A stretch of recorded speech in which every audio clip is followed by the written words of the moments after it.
Can they find a solution? Our guest host is Maya McGinnis of the Committee for a Responsible Federal Budget. And from our Washington bureau just across town, Bonjean. He's the owner of crisis management firm, the Bonjean Company. He's also had plenty of experience. He was the first person to have been lead spokesman for the House and Senate. Talk about crisis management here, Ron. So tell us how this works. We know Paul Ryan and Eric Cantor come out with op-eds that change the conversation. What exactly is going on behind the scenes for Republicans as they try to game out a new strategy? Well, here's what's happening. I think it's a two-front war here. I mean, right now they're trying to convince President Obama to negotiate. House leadership is trying to convince President Obama to negotiate, and at the same time, they have to talk to their conservative House Republican, especially the Republican Study Committee, about their plan. Paul Ryan was in a closed-door meeting yesterday presenting an outline of a plan to get out of this situation, to raise the debt ceiling based upon budgetary reforms and entitlement reforms. And, you know, right now the struggle with a number of these conservatives is that it looks like the House GOP leadership is starting to stop talking about Obamacare. What they're saying is this is a long-term play.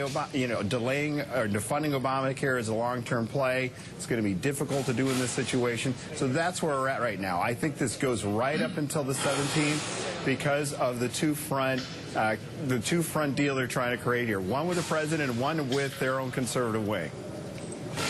Well, that's just what I was going to ask. What is the end game here? You don't think we're going to actually go over the debt ceiling deadline? Well, I'm an optimist, and you know, it's not very chic to be an optimist right now, but I do think that we'll go right up to the 17th. You know, it's not the voters in the districts that are going to matter to the House Republicans. I think it's going to be the marketplace. I think it's going to be the stock market. You know, if that starts falling to the floor, I think that will be the leverage to push this deal through. The key here is, will the president negotiate with House Republican leadership? I think what will end up happening is a short-term extension with some sort of budget, some sort of small budgetary concession that will get us into a 6-week framework to figure out the constructs of a potential deal. Well, Ron, I know you've spent years working on your next book, Saving Face in Washington. Who has the most face to save right now? Well, obviously, Speaker Boehner has a lot on the line here. I think his speakership rests upon whether or not he can navigate, you know, through this minefield, so to speak. And those who want to be speaker, I mean, you know, Eric Cantor, Kevin McCarthy, and Paul Ryan, they all have a lot on the line here. At the same time, you have, you know, House Republican conservatives who have, you know, drawn a line in the sand on Obamacare. So that's going to be interesting. Maya McGinnis, you were very active in Fix the Debt campaign, which involved a number of corporate executives weighing in. I remember during the last time we had this fiscal fight. Not as visible right now. Where is the corporate leadership, and where actually are Bowles and Simpson? Stepping up, because what Fix the Debt was is it was built to be an effort that would work with political leaders when they were trying to do a debt deal. And guess what? The political leaders haven't been able to make any progress. They kind of disappeared. And right now, you're starting to see a beginning of a discussion. Can we make some progress on entitlement reform and tax reform? And the CEOs are starting to ramp it up and talk to them and say, you can't default. What you're doing to the global economy is dangerous. And you need not just to talk about how to punt this to the next crisis, you need to fix the problem. So they're going to put a lot of pressure on them to come up with a deal after they come up with this temporary extension. We need a deal. It's day 10. The only thing I know certain is the Cardinals won last night. What I don't understand, Maya, is I thought this was about the Affordable Care Act. I haven't heard you say that.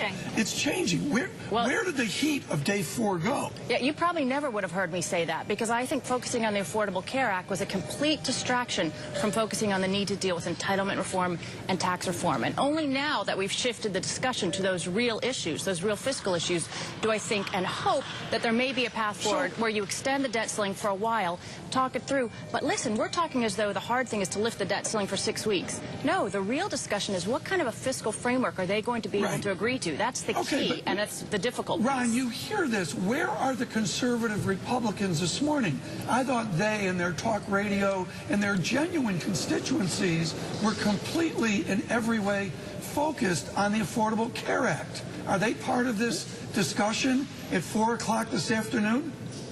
Right. No, the meeting with the president is going to be with House GOP leaders and key committee chairmen. I think that, yes, I think those conservatives are still very much want to delay and defund Obamacare. There's no question about it.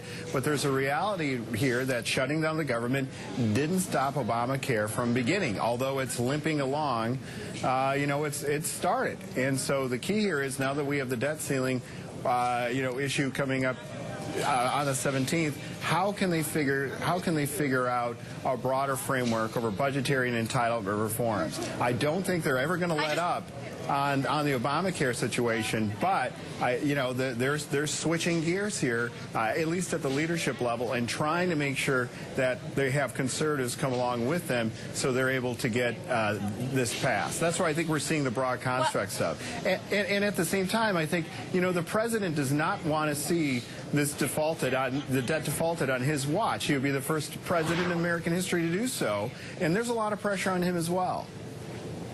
Well, Ron, on that note, I wonder how much urgency there really is around this debt ceiling. The administration says it would be catastrophic. A number of reputable economists say it would be catastrophic.